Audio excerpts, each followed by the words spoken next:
Hi, I'm Jack, 32, and last month my life blew up at a vineyard where I ruined my sister's wedding with a $40 Bluetooth speaker and a flash drive.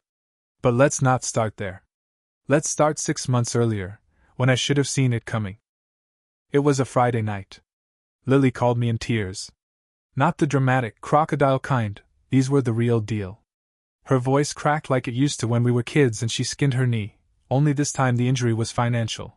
Zach, her fiancé, had been laid off, they were 3 months behind on rent, and the landlord had just threatened eviction. We tried everything, she said. I don't know what else to do. I didn't even blink. I transferred $3,800 from my savings and told her to breathe. You're a lifesaver, Jack, she whispered. And for a second, I believed it. That was bailout number 3 in 12 months. The first was Dad's retirement blunder, $5,000 to stop a penalty snowball. The second, the bachelorette Airbnb that got trashed and mysteriously charged to my card. They said it was an accident. I made a spreadsheet. Not because I planned to throw it in their faces, but because something in me needed to know, needed proof that I wasn't imagining this slow, methodical extraction of my time, money, and energy. It's funny.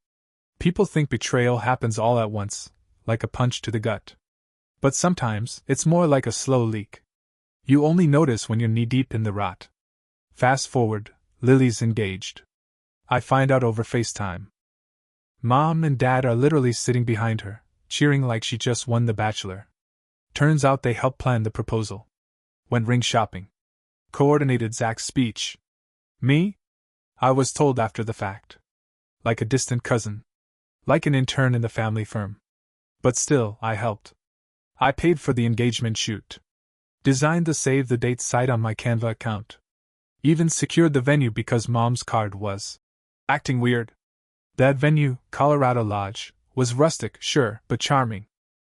Until Zach's family said it wasn't elevated enough. So I found another. Lake views? Heated flooring. Insta-worthy balconies. Did they thank me? Not really. They said I had a knack for making things happen. Right. Then came the text. It was a Wednesday afternoon. I was sipping lukewarm coffee at my kitchen table, watching the drizzle roll down the window when Mom messaged. You're not coming to the wedding. Lily's family doesn't want you there. No. Sorry. No. I wish things were different. Just gray bubble, white text, dead silence. I stared at it for a full minute. My thumb hovered over the screen. Then I typed. So you chose status over blood. And hit send. Then I opened my laptop, logged into the venue portal, and canceled the deposit. $2,500. Non-refundable. Under my name. Paid with my card. They didn't even know. And that, dear reader, was the beginning of the end. I didn't sleep that night. Not because I was guilty, because I wasn't. But because once the dam cracked, the flood wouldn't stop. Every ignored birthday. Every eye roll at the dinner table. Every time Mom said, "Why can't you be more like Lily?" Every time Dad smirked when I opened my mouth. I remembered everything.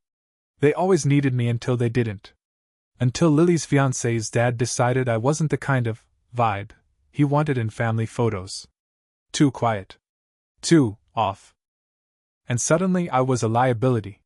So I opened the shared Google folder. Lily and Zach wedding planning. I scrolled through it like a ghost at my own funeral. The vendor contact list? I built it. The florist's schedule? Mine. The guest accommodations grid? Also me. The welcome sign mock-ups? Done on my Canva, with my pro subscription, which Lily forgot to cancel after she borrowed it. And then I deleted every single file I had created. All 63 of them. I renamed the folder. Good luck without me. I didn't send a message. I didn't warn anyone. I just let it sit there, like a landmine with no timer. The next morning, I made coffee and waited. At 10:16 a.m., my phone buzzed. Lily. Did you delete the florist doc? I stared at it. Typed nothing. 10:23, another buzz. Jack, this isn't funny. 10:29, one more. Seriously, what is your problem? There it was. The pivot. The shift from confusion to blame. I was the problem now. Not the fact that they iced me out after I'd poured thousands of dollars into their wedding. Not the fact that they cut me out with a 6-word text message like I was an afterthought. No, I was the issue for not continuing to build a castle I wasn't allowed to enter. I left her on read. Aunt Megan messaged me 2 hours later. Hey, just heard you're not invited to the ceremony? Hope it's not true. I didn't respond. Then Uncle Jeff. Did something happen with Zach's dad? Just curious. Just curious. As if I had spilled red wine on Lily's dress instead of being disinvited from her wedding. Then came the one that snapped something clean in me. A Facebook post. A photo of Lily and Zach, standing in front of that stupid fairylight barn, flanked by my parents. The caption? So proud of our family. Can't wait for the big day with all the right people by our side. All the right people.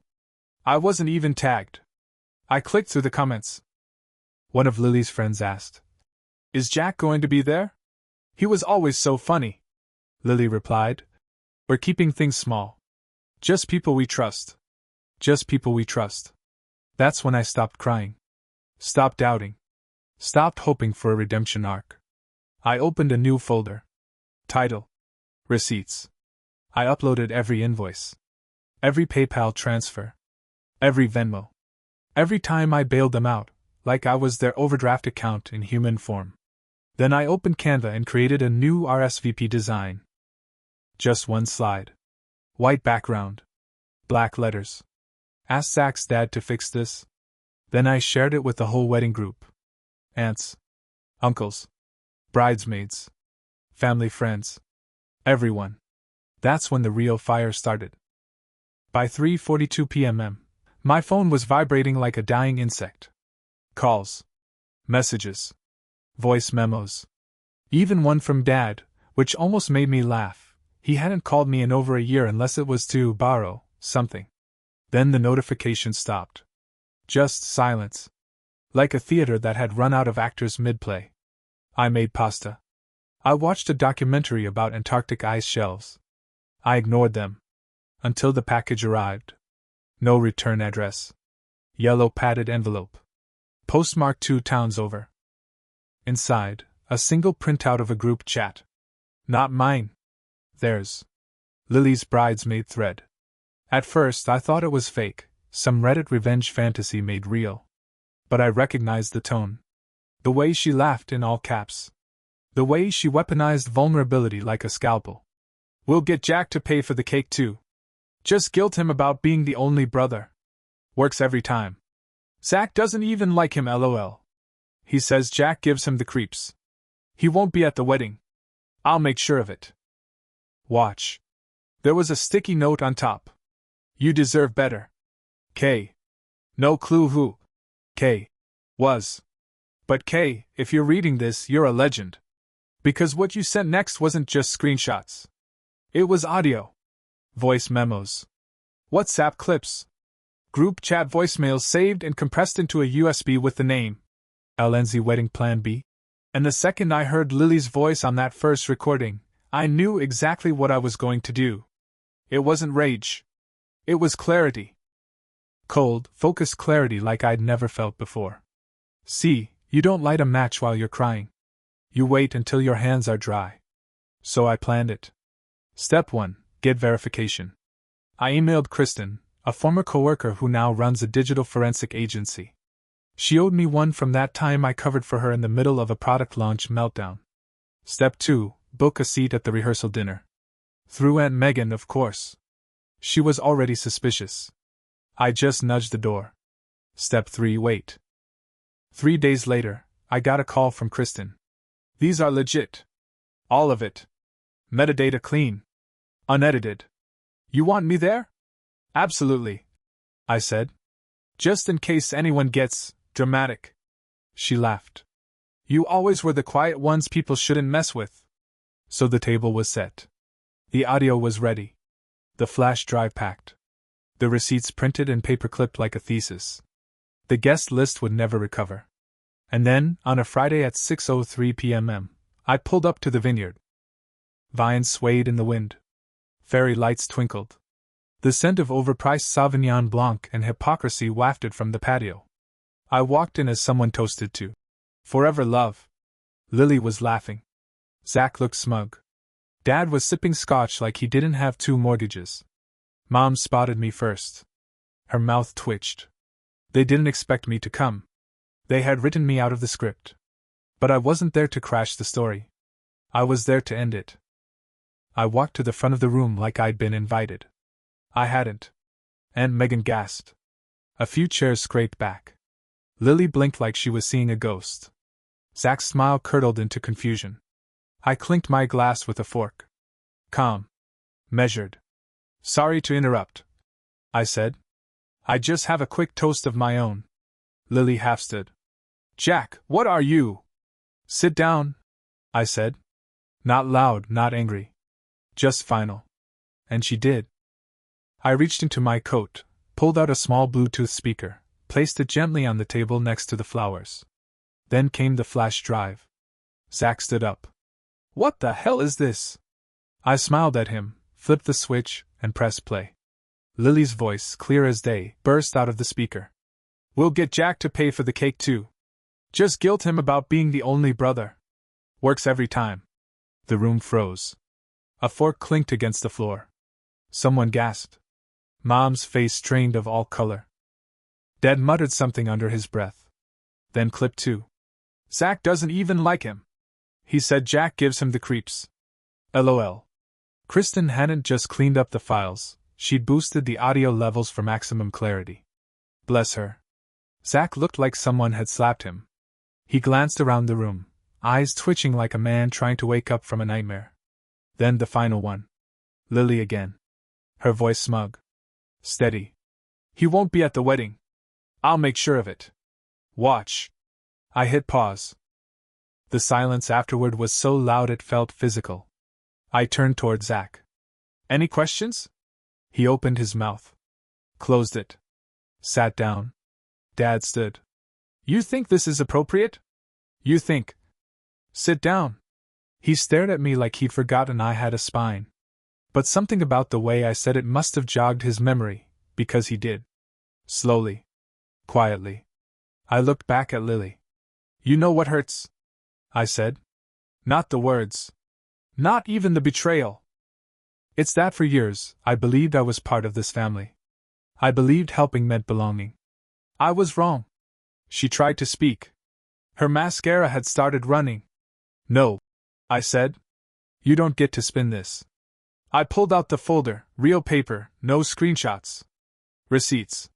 Invoices. PayPal transfers. The Venmo logs. The Bachelorette Airbnb charges. The catering prepay. Even the Canva Pro subscription. I handed it to Zach. You still want to marry her? I asked. He didn't say a word. Then from the back of the room, a woman stood up. Gray coat. Lanyard around her neck. My secret weapon. Hi everyone, she said. I'm Kristen. Jack and I used to work together. I also run a digital forensics agency. He asked me to verify some materials. She held up her phone. These audio files? Completely authentic. Verified metadata. No edits. Pulled from a WhatsApp backup tied to your old number, she said, nodding at Lily. Don't worry, she added with a smile. I've got the full chain of custody. Lily's mouth opened and closed like a dying fish. Mom looked physically ill.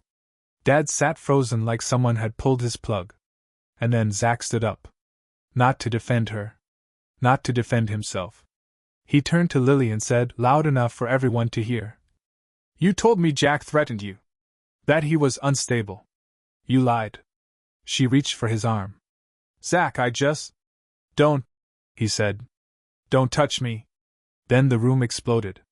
Aunt Megan started yelling. Someone's wine glass toppled. Mom wailed. I just stood there, calm as a judge, while the circus caught fire. And when it hit a full roar, I raised my voice one last time. I'm not coming to the wedding. You already made that decision. But now you get to do it without my money. Without my help. And without my silence. Then I turned to my parents. You cut me out the moment I stopped being useful. So I'm cutting the strings.